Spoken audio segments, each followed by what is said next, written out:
ನಮ್ಮ ರಾಷ್ಟ್ರ ಧ್ವನಿ ನ್ಯೂಸ್ಗೆ ಸ್ವಾಗತ. ಗುರುಮಿಟ್ಕಲ್ ತಾಲೂಕಿನ ಯಲಸತ್ತಿ ಗ್ರಾಮದಲ್ಲಿ ಸರ್ಕಾರಿ ಹಿರಿಯ ಪ್ರೌಢಶಾಲೆಯಲ್ಲಿ ಓದುತ್ತಿರುವಂತಹ ಮಕ್ಕಳ ಸಂಖ್ಯೆ 35. ಈ ವರ್ಷ ಎಸ್ಎಸ್ಎಲ್ಸಿ ಪರೀಕ್ಷೆಯಲ್ಲಿ 35 ಜನ ಪಾಸ್ ಆಗಿದ್ದಾರೆ.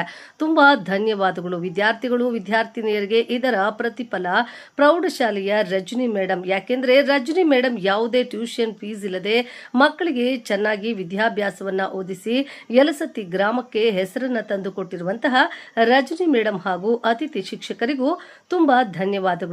ಕೆಆರ್ಡಿ ಪಕ್ಷ ವತಿಯಿಂದ ಹಾಗೂ ಗ್ರಾಮಸ್ಥರಿಂದ ತುಂಬಾ ಧನ್ಯವಾದಗಳು. ಇವತ್ತು ಶಿಕ್ಷಣ ಇಲಾಖೆ ತಲೆ ಎತ್ತುವಂತ ಕೆಲಸವನ್ನ ಮಾಡಿದ್ದಾರೆ ಶಿಕ್ಷಕರು. ವರದಿ ಯಾದಗಿರಿ ಜಿಲ್ಲಾ ಹನುಮಂತದೊರೆ. ಕ್ಷಣ ಕ್ಷಣ ಸುದ್ದಿಗಾಗಿ ವೀಕ್ಷಿಸಿ ನಮ್ಮ ರಾಷ್ಟ್ರ ಧ್ವನಿ ನ್ಯೂಸ್ ಕನ್ನಡ. ಎಲ್ಲರಿಗೂ ತುಂಬಾ ಧನ್ಯವಾದಗಳನ್ನು.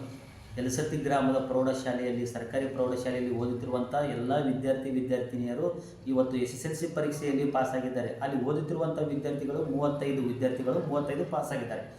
ಆದ ಕಾರಣ ಇದಕ್ಕೆ ಫಲಿತಾಂಶ ಬಂದಿರುವಂಥ ರಿಸಲ್ಟ್ ಯಾರ ಕಾರಣ ಅಂತಂದರೆ ರಜನಿ ಮೇಡಮ್ ಅವರು ಪಡುವಂಥ ಕಷ್ಟ, ಅವರು ಕೊಟ್ಟಿರುವಂಥ ಶ್ರಮದಿಂದ ಇವತ್ತು ವಿದ್ಯಾರ್ಥಿಗಳು ಪಾಸ್ ಆಗಿದ್ದಾರೆ.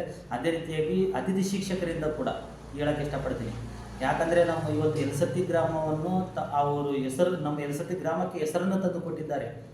ಆದ ಕಾರಣ ರಜನಿ ಮೇಡಮ್ ಅವರಿಗೆ ಎಷ್ಟೇ ತುಂಬ ಧನ್ಯವಾದಗಳು ತಿಳಿಸಿದ್ರು ಕೂಡ ಕಮ್ಮಿನೇ. ಮೇಡಮ್ ಅವರೇ, ತಮಗೂ ಕೂಡ ತುಂಬ ಧನ್ಯವಾದಗಳನ್ನು ತಿಳಿಸ್ತೀನಿ. ಇದೇ ರೀತಿಯಾಗಿ ವಿದ್ಯಾರ್ಥಿಗಳು ಕೂಡ ಮುಂದಿನ ದಿನಗಳಲ್ಲಿ ಚೆನ್ನಾಗಿ ಓದಿ ಇನ್ನೂ ಫಲಿತಾಂಶ ತರಬೇಕು, ನಮ್ಮ ಹೆಸರು ಯಲಸತ್ತಿಯ ಊರಿನ ಹೆಸರನ್ನು ಕಾಪಾಡಬೇಕಂತೇಳಿ ತಮ್ಮಲ್ಲಿ ವಿನಂತಿ ಮಾಡ್ತಾ ಇದ್ದೀನಿ. ಧನ್ಯವಾದಗಳು.